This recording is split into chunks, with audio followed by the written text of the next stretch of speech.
Everyone, good morning. কেমন আছো তোমরা সবাই বলো? আশা করছি তোমরা সবাই ভালো আছো, আর আমিও কিন্তু ভীষণ ভীষণ ভীষণ ভালো আছি। তো দেখো, আজকে আমাদের ঘোরার শেষ দিন।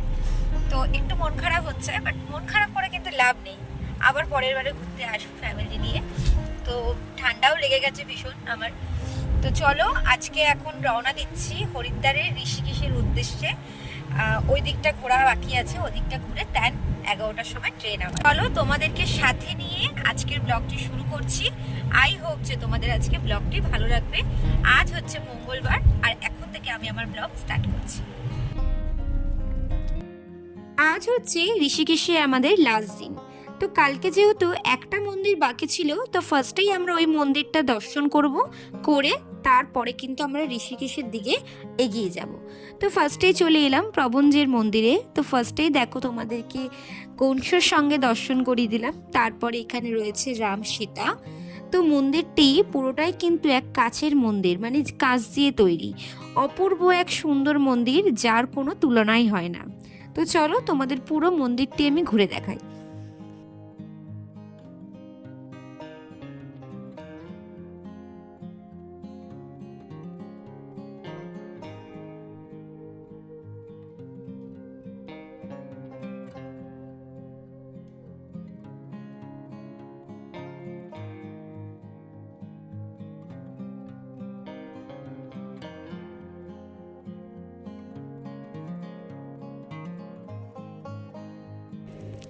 এই মন্দিরটা কিন্তু পুরোটাই কাঁচ দিয়ে তৈরি। দেখো, যেদিকেই যাচ্ছি সেদিকেই কিন্তু কাজ, সব কিছুই কিন্তু কাজ। তো তোমাদেরকে আরেকটা জিনিস দেখাই, চলো। আবার দেখো রুদ্র মূর্তি, যেটা আর কি।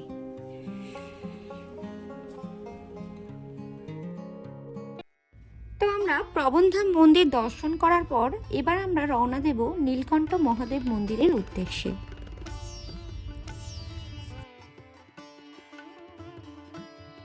পাহাড়ে ওঠার সময় একটা 3 রাস্তার মোড় পড়বে। আমাদের গাড়িটি বেরিয়ে গেল ডান দিকে রোড ধরে, আর বাঁ দিকের রোড ধরে চলে যাচ্ছে কেদারনাথ যাওয়ার রাস্তা। তো বদ্রীনাথ রোড ধরেই বেশ কিছুটা যাওয়ার পরে ডান দিকে নীলকণ্ঠ ব্রিজ পার করেই নীলকণ্ঠ টেম্পল রোড ধরে গাড়ি কিন্তু এগিয়ে যেতে চলল।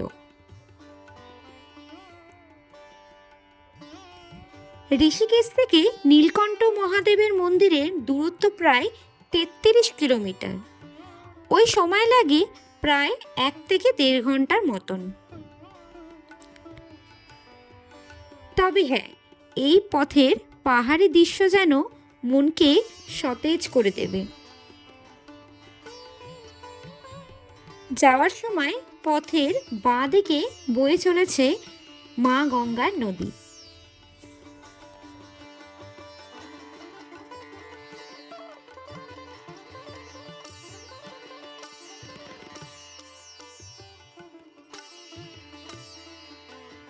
তো আমরা প্রায় কিন্তু মন্দিরের আশেপাশে পৌঁছেই গেছি। তো আমাদের গাড়ি কিন্তু পুরো মন্দিরের দিকে নিয়ে যাবে না, আমাদের গাড়ি কিন্তু প্রায় কিছুটা এগিয়ে নামাবে পার্কিং জোনে। আমাদের কিন্তু কিছুটা হেঁটে যেতে হবে, ওই 5 মিনিটের মতো হাঁটা। এখন আমরা এসেছি নীলকণ্ঠের মন্দিরে, যেটা অনেকটা দূর ঋষিকেশ থেকে।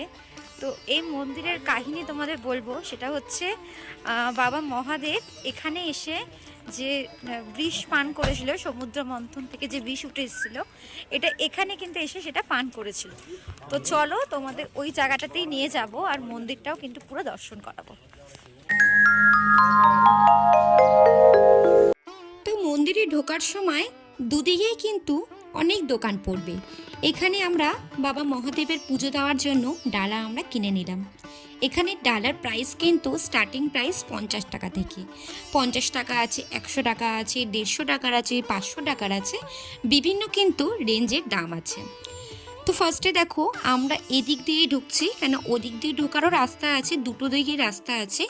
তো আমাদের ড্রাইভার বলেছিল এদিক দিয়েই ঢুকতে, এদিক দিয়ে সুবিধা হবে। তো ভাবলাম আমরা তাহলে এদিক দিয়েই ঢুকি, এটাই আমাদের সুবিধা হবে। আর এটা কিন্তু একদম মহাদেবের মন্দিরের ঠিক একদম সোজা দিকে রাস্তাটা কিন্তু আমরা ঢুকে গেছি। আর ওই দিক দিয়ে ঢুকতে গেলে কিন্তু পুরো রাস্তাটা তোমাকে ঘুরিয়ে নিয়ে ভিতর দিয়ে তোমাকে ঢোকাবে। তো এই মন্দিরে যেহেতু একদমই ফোন অ্যালাউ নেই, তাও আমি একটু কষ্ট করে হলেও তোমাদেরকে দেখিয়েছিলাম। একদমই অনেক বাধা আছে, এখানকার অনেক সিকিউরিটি গার্ড ছিল মন্দিরের ভিতর, তাও আমি কিছুটা ফটো তোমাদেরকে দেখাতে পেরেছিলাম। হিন্দু ধর্মের খুব গুরুত্বপূর্ণ তীর্থভূমি এই নীলকণ্ঠ মহাদেবের মন্দির।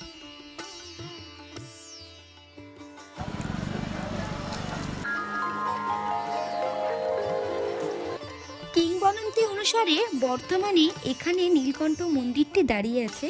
ঠিক এই জায়গাতেই মহাদেবের সমুদ্র মন্থন থেকে বেরিয়ে আসা কালকূট বিষ গ্রহণ করে তার গলাকে নীলবর্ণে পরিণত করেছিলেন, এবং এই কালকূট বিষের প্রভাব কমানোর জন্য স্বয়ং মহাদেব এইখানে পঞ্চবটী গাছের নিচে কঙ্কসা ও মধুবতী নদীর সংগ্রামে 60,000 বছর ধরে ধ্যান করেছিলেন।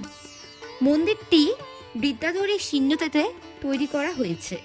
মন্দিরের চূড়ায় ও বিভিন্ন জায়গায় সমুদ্র মন্থনের বিভিন্ন রূপ ও মডেল দিয়ে ফুটিয়ে তোলা হয়েছে। এই মন্দিরের সবথেকে বড় উৎসব হলো শিবরাত্রির দিনে। এখানে কিন্তু বিশাল আয়োজন হয়, এবং শ্রাবণ মাসেও কিন্তু এখানে বিশাল আয়োজন ও মেলাও কিন্তু মন্দিরের আশেপাশে বসে। তো এবার আমরা মহাদেবের মন্দিরে পুজো দিয়ে বেরিয়ে গেলাম। যেখান থেকে আমরা ডালা কিনেছিলাম সেখানেই চলে এসেছি। ওখানেই আমাদের জুতো রেখে আমরা কিন্তু মন্দিরে প্রবেশ করেছিলাম। তো তারপরে এখানে দেখো রিহু ওখানে ঢোল মানে ডুগডুগি বাজাচ্ছিল আর কি। তো এবার আমরা রওনা দেব রামঝুলা ও লক্ষ্মণঝুলা দেখার জন্য। তো বন্ধুরা, তোমাদের এই নীলকণ্ঠ মহাদেবের মন্দির কেমন লাগলো ও আমাকে কমেন্টস করে কিন্তু জানাবে। সত্যি আজকে হয়তো ভগবান টেনেছিল বলেই হয়তো আমরা এই মহাদেবের মন্দিরে আসতে পেরেছি।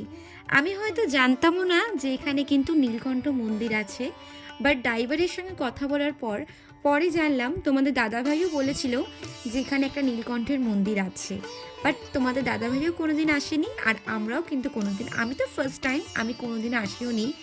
তো বাবা মহাদেব চেয়েছিলেন বলেই কিন্তু আমরা এই মহাদেবের মন্দিরে আসতে পেরেছি। তো তোমাদের মন্দিরে দর্শন করালাম, কেমন লাগলো তোমরা কিন্তু একটা কমেন্টস করে লিখে আমাকে জানাবে। তো তারপর চলে এলাম আমরা রামঝুলাতে।